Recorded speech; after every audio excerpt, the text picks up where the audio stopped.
I'm the harm reduction / substance abuse prevention program coordinator. I kind of just want to introduce what today is about. Today is International Overdose Awareness Day.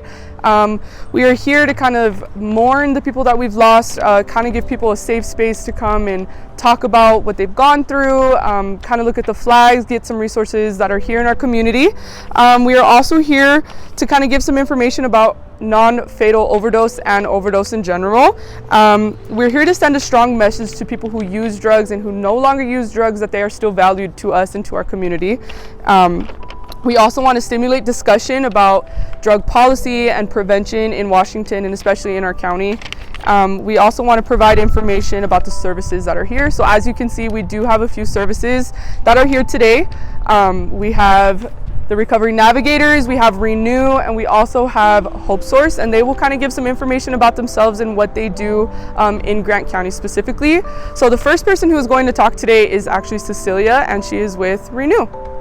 I'm the Suicide Prevention Coordinator for Renew. I'm so excited to be here with Mariah. This has been an awesome effort, and like she said, trying to send that message of hope while also really talking about the gravity of overdose, not only for families but also our community in general. We know that especially the opioid epidemic has been very significant and hit people across the nation. Grant County has not been immune to that. So I'm here to talk a little bit about the services that we provide at Renew. We are the largest behavioral health provider here in Grant County. We provide mental health services as well as substance use treatment, inpatient for youth and for adults. We also provide supported employment services to support people with their treatment, as well as supported housing services. Again, we know that this is, the gravity of overdose in general. We want to be a supportive partner for people to know that we are here in the community, we are here to support you, and treatment is available, and together we can do this. My name is Jessica Polis, and I first want to let you know that I am a recovering drug addict. I've been in recovery for 4.5 years. So being a part of this is I'm pretty passionate about it, because I feel like being a community member of the Grant County area for as long as I have been, our community does need awareness to the epidemic that we're facing, but also the members, the community members that are suffering from homelessness or substance use disorders, they need peer support, and that's what my program offers. This is my partner Nick, and we are a part of the Recovery Navigator program that has been established in Moses Lake since May, so we're still fairly new. And so coming out here and getting involved with our other resources in town is what our program wants to promote for our peers. A lot of times our peers that we work with don't have the support as far as transportation, or maybe just knowing where the resources are available to them. And a lot of times, in my experience, just having somebody go to those resources and following up with them is what they need. So we can provide services as far as if they want and state that they want to get into detox or they want to get into a treatment center. Sometimes we just offer support by going to the NA meetings with them. Some of them just need simple basic needs like an ID or getting their EBT reinstated. So we just bridge those gaps and help them utilize the resources that are available to them. Hi, my name is Rebecca, and I work in the HR department at Hope Source. We have a bunch of other people here as well from a couple of our different programs, but wanted to kind of give you an overview of what we provide. We have a handful and a half of different programs and different services to fit a variety of different people, and we're really lucky to serve a lot of people. And we have a housing first model, making sure that people have housing first as a priority, to give them that place to sleep, that place to stay, so that we can start to address other barriers. And a lot of the clients that we get to serve do have addiction barriers, or they have mental health barriers, and they get to work with us to have somewhere to sleep at night while we address those other ones, or get them connected with other resources for those. Kind of brought some notes. We have that many programs, but our rapid rehousing program works with people who are literally homeless or who have been homeless 4 times or more in the last 3 years. That program can pay the deposit, first month's rent, and has possibility of looking at other incentives for those clients, and then can pay up to a total of 4 months rent for those clients. The CHD grant works with people, again, who are literally homeless, can pay first month, last month's rent, and then can also look at paying a monthly rent for those clients so they can stay housed. Our ERAP program focuses, the Emergency Rental Assistance Program, works with people who are 18 to 24, covers arrears and 1 month of future rent, helping people get ahead so they aren't just always catching up, helping those clients get a little bit of a jump start. Can look at paying utility assistance, and there's not a cap on how many months that they can get for that assistance. That program can continue to help them as they get up on their feet and become self-sufficient. We have a program that works specifically with youth, 16 to 24, to get them into stable housing and then connect them with other programs to afford that housing or access other resources. And our veterans program works specifically with veterans to find housing, afford housing, and then can also help with transportation to appointments if they need that. So we've got people from most of our programs here who can answer. Oh, almost forgot, a couple of our other biggest, sorry, we've got a lot.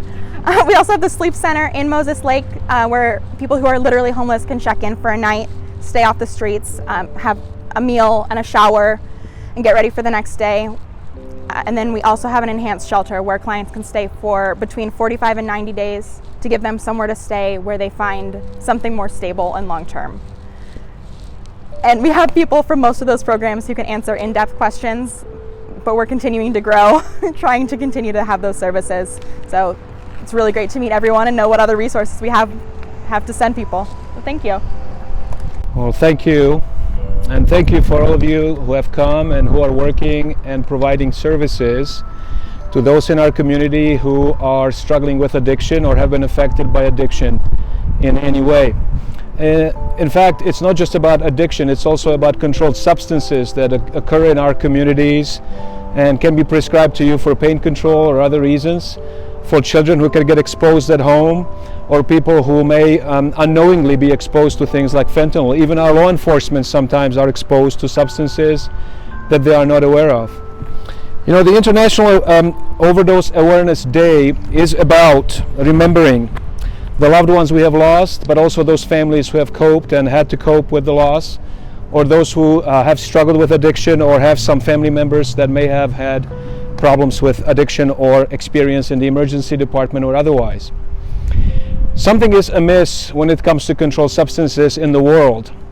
I think it's important to emphasize that in the last 2 decades, the overdose situation or overdoses in general had seen an increase in all corners of the world. This is not just United States. We are seeing problems related to overdoses affecting nearly all continents.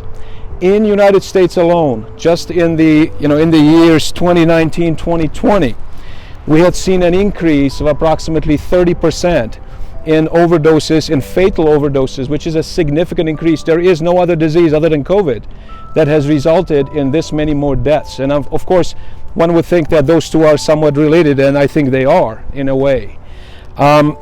Just in 2021 alone, there were 107,000 deaths in the United States reported, and this year looks like we are going to surpass that, even beyond that.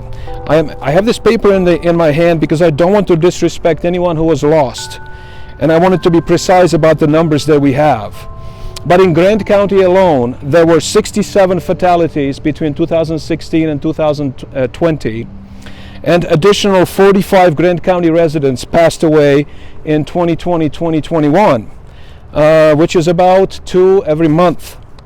And that's about 1 every 2 weeks. And it keeps going, and it's never been like this before, even though we knew that there was an issue, there was a problem. When it comes to the EMS services and driving or going to overdoses, 167 is the number I have for the 20 and 21. 167 times they drove to an overdose and provided services. That person didn't end up dying. Those numbers can be underreporting, but that's the numbers we have. So the statistics are astounding, and I think I've been a health officer in Grant County for 22nd year, I think. And I don't recall a time where we would have such a significant growth in any disease, and that's the reason why overdose is now figuring at the top causes of death, of any causes really, if you look at the statistics.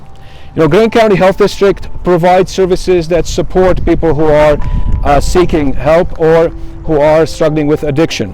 For our own numbers, when it comes to what do we do and what we are committed to do and commit to do in the future with your help and your assistance, is distributing naloxone to those who desire that, and do it in a way that doesn't create an economic burden for those people. It doesn't have to be people who are necessarily struggling with addiction or have addiction as a diagnosis, but it's also people who may be using medications like this to control pain. They are also at risk for overdose, and for them the naloxone also is distributed, but predominantly throughout our syringe services program. We distributed about 300 Narcan since just over the last couple of years. Correct me if I'm wrong. We had 172 uses. 172 uses which justified the naloxone program just in 2016-2020, when naloxone was provided to someone who was saved as a result of it, or at least had improvement in symptoms. Just in 2021-22, and this is data from today, just for the last year and a half, 86 saves, potential saves. So that's actually a significant increase even since the time prior to that. So not only do we have the syringe services program where we distribute naloxone, but we also provide exchange for the syringes to prevent those syringes from being in our parks, or from children to play with them, or even from people to transmit diseases like hepatitis C or HIV. So we have the program where we have exchanged nearly 75,000 needles just since 2016, which is a huge quantity of material that would have ended up some other place. And the other memorable ones are we provide wound care kits for people to save economic impact, to decrease the dollars that it would cost to go to the ED for wound care, or to save what it would take for EMS to go out. So there's the economic benefit of programs like that to the society and to the community, not just for those who are addicted, but to everyone, because we are all taxpayers.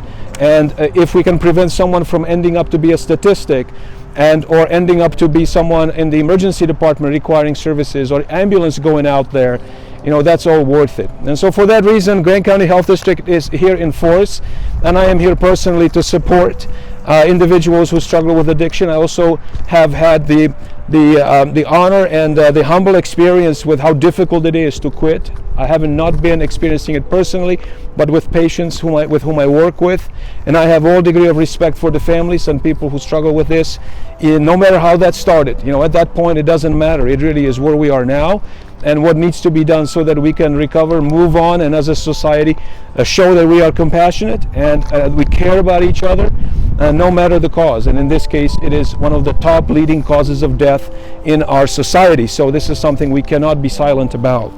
So I thank you, and I count on you for your support.